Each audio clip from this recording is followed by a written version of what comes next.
Friends, मैं फरीदा, आप देख रहे समाज की खबरें हिंदी टीवी न्यूज। आइए देखते हैं आज की बड़ी खबरें। सलाम शेख साहेब। अध्यक्ष महोदय, मनसून आला की मुंबई महानगरपालिका मुंबई शहरामध्ये मोठ्या आणि छोटे नाल्याची सफाई करत आहे आणि 100 कोटीपेक्षा जास्त या नाला सफाईमध्ये वापरण्यात येत आहे। गेल्या 3-4 वर्षापासून जर आपण बघितलं तर सेम कॉन्ट्रॅक्टर असतात, फक्त त्यांचा झोन जे आहे ना ते चेंज करण्यात येत आहेत।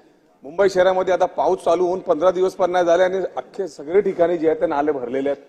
छोटे नाले साफ झाले नाही म्हणून लोकांच्या घरी पाणी जात आहेत। शेवटी हे कितपर्यंत मुंबईने साहावा? तर कुठेतरी मंत्री महोदयांनी हे जे सेम कॉन्ट्रॅक्टर काम करत नाही, त्यांना दिलेली क्वांटिटी जे काढायची असते ते काढत नाही, याच्यावरती चौकशी होण्याची गरज आहे ना। शेवटी आपण 100 कोटीपेक्षा जास्त खर्च करतो आणि लोकांना जर त्रास होतो, सोसायटीमध्ये जर पाणी भरत असेल तर त्याचा काय उपयोग आहे? तर मंत्री महोदयांनी आयुक्तांना आदेश देण्यात यावा की याची चौकशी करून जे कोण कॉन्ट्रॅक्टर असेल चांगली कामं करत नसतात आणि चूक केली असेल त्याच्यावरती कारवाई करावी।